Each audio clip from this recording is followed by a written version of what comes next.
I always read stories about Skinwalkers. Now I've killed one. I remember back when I was a high school kid reading Creepypasta stories. The Skinwalker ones always stuck out to me. You know, the ones where the people are in some remote location, then one of them disappears for a bit and comes back different, then starts baaing like a goat and they run away, blah blah blah. They're all similar, but I found the idea so interesting. Creepy goat beasts that pretend to be human. Sign me up. My only problem with the stories are how helpless the people always were. Sometimes the people would fire a shot, and all it would do is slow the creature down. Fair. But first, they would take too long to figure out something is up. Or they would just run and hide. That never worked out. I'll admit, Skinwalkers are damn scary. I know now from experience, but I also know the only way to beat one is to fight. I do have something to admit. I was a serious addict at the time. Not to one particular thing. I just didn't want to be in my own skin. I wouldn't say I was homeless, more like a nomad.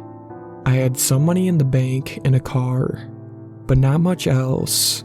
Well, except for the copious amount of drugs. I have been 2 years sober now, but this story is from 5 years ago. Even after I fought the fucking monster, I didn't get clean. The scariest monsters are the ones inside of us, but Skinwalkers are pretty fucking scary too. Here's my recount, to the best of my memory. It was raining in Detroit. I had been driving back from Canada after getting some exquisite MXE, cheap and well made. Thanks, Canada. I figured since it was pouring and getting dark, I'd find an old abandoned house to sleep in. I drove down a few of the roads in the outskirts of the city. Dilapidated houses on both sides of me. Many of them had water pouring through their broken windows. Some of them were partially caved in, wear and neglect taking their toll. One was on fire. Detroit really had become a shithole. My best guess was water had gotten into some electrics. I heard sirens in the distance. Good sign though, since that meant electricity was flowing down the block. I drove a bit more, until I saw a house that fit my 3 criteria. It wasn't leaking, it wasn't occupied, and it wasn't on fire. It was a pretty nice house. 1 floor, small but comfortable. Redwood paneling on the outside. Whiteboarded windows. Even a stone chimney. I went around back through the overgrown yard, picked the miraculously unbroken door, and got out of the rain. I checked the place out, and it was like I had walked into heaven. The bedroom had a mattress. The sink wasn't gross and had running water, and there was an electric stove that worked. Today was my lucky day. I unpacked some of my things, threw my sleeping bag on the mattress, and set some water to boil while charging my laptop.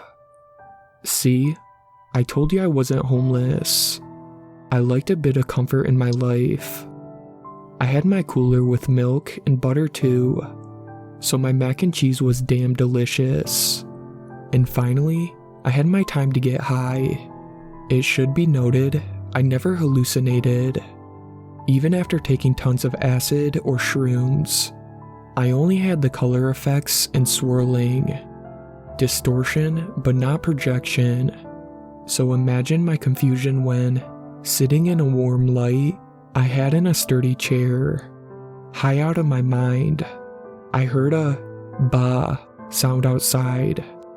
I wasn't scared, but since when were there fucking goats in Detroit? Weird, but I was occupied, so I got back to watching YouTube on my phone. Come morning, I woke up to find it was still raining. Great. I was honestly enjoying my stay in the somewhat furnished house. so I pulled out my laptop and got to some browsing.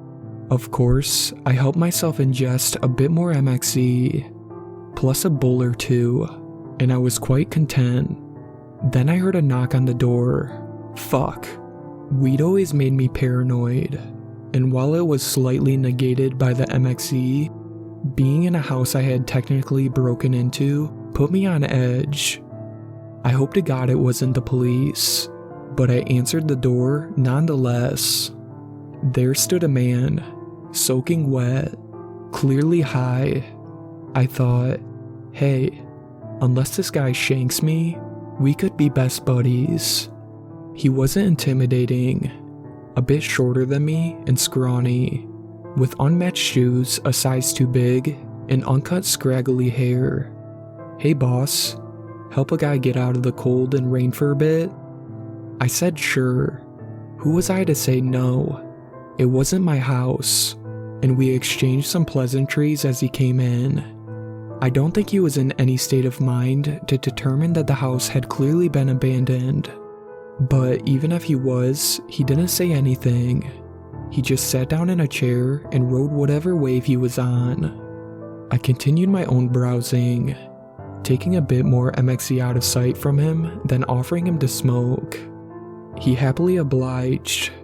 I figured another druggie wouldn't care to steal some guy's weed, but a white powder, even I'd steal that if I saw it.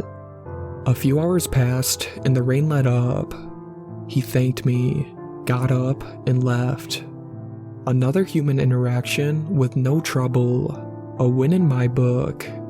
Since it was around 5, I made myself a cup of ramen and continued on my never-ending journey of dousing myself loathing with chemicals.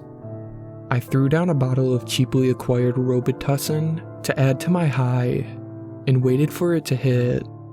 Once the hour of waiting was up, I felt the new sensations flowing through my veins, and lay down to get through a bit of nausea.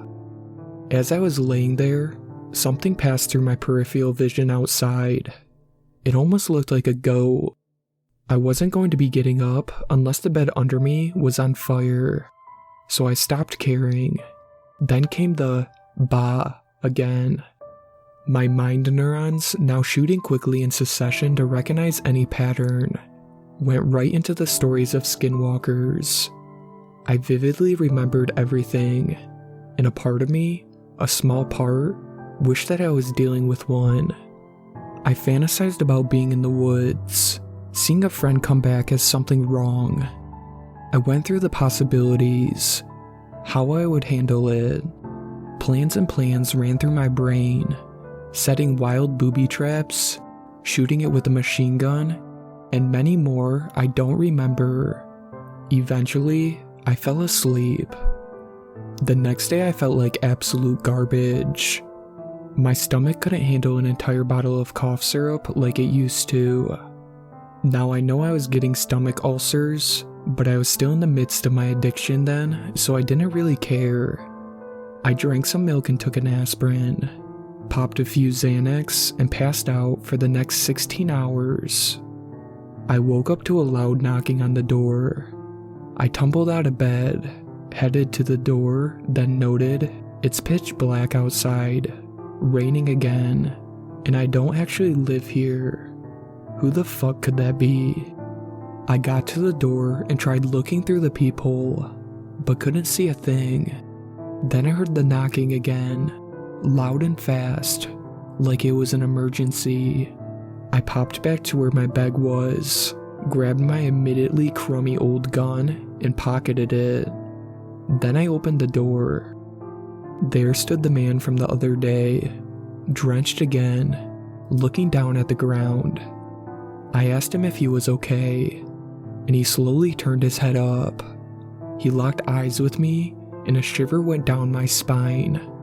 Something was different. "Hey boss, help a guy get out of the cold and rain for a bit," he said as he did the first time, but the slur of his words was gone and his voice had a strange nasal sound to it. Against my better judgment, I let him in. He walked rigidly now, much less talkative. He sat down where I offered and just stared at me like I was something novel, like I was something different.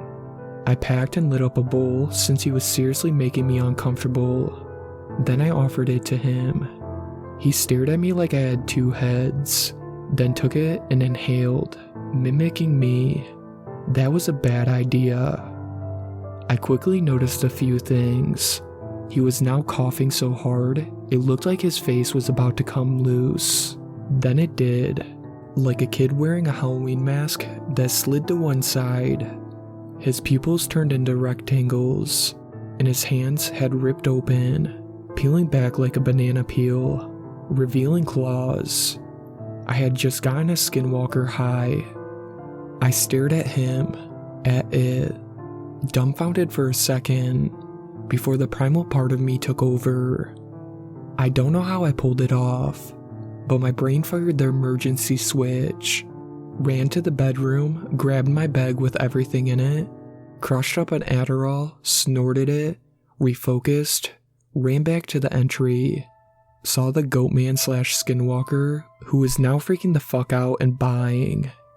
Bony protrusions had cracked up through his spine. His clothes had almost ripped entirely off.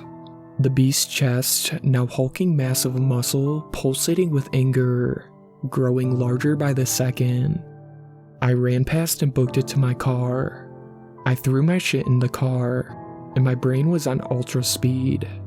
Would driving work? No, those things always catch up in the stories. Gun? Not my piece of shit.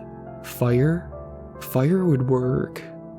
I grabbed my spare can of gas from my car and booked it back, and hoped to God that the thing hadn't regained its senses. When I entered the door, I realized it had, and it was pissed. The now hooved monstrosity charged right at me, swiping with its claws. It grazed my side, sending searing pain through my synapses. I barely managed to hold on to the can of gas, and tumbled into the bedroom, directly onto the bed. I was apparently bleeding more than the pain was telling me, because I slipped a bit in the puddle of my own blood, trying to flee to the opposite side of the bed, away from the monster now barreling through the doorway. I flipped the mattress with my sleeping bag up, and the thing started shredding it. It was making unholy screams now, like an elephant was giving birth to a goat that was being mauled by a lion. I managed to pour the gas onto the mattress with one hand, bracing the mattress between myself and the certain death right behind it. The goat beast didn't seem to care, getting covered in gasoline, mattress material, and sleeping bag foam. I let back on the mattress a little, just enough for it to push forward hard. Then I pushed back harder, so hard I broke my wrist, so hard I sprained both ankles. I didn't expect the life and death Hulk strength and flinched for only a second, but I used that second of fear and drug-induced time dilation to smash through the window behind me. Without even thinking, I flicked open my lighter and threw it in the window. Within a second, the room was up in flames. After I ran to the curb, I looked back inside. What I saw in the window was my proudest moment. The monster was engulfed in flames.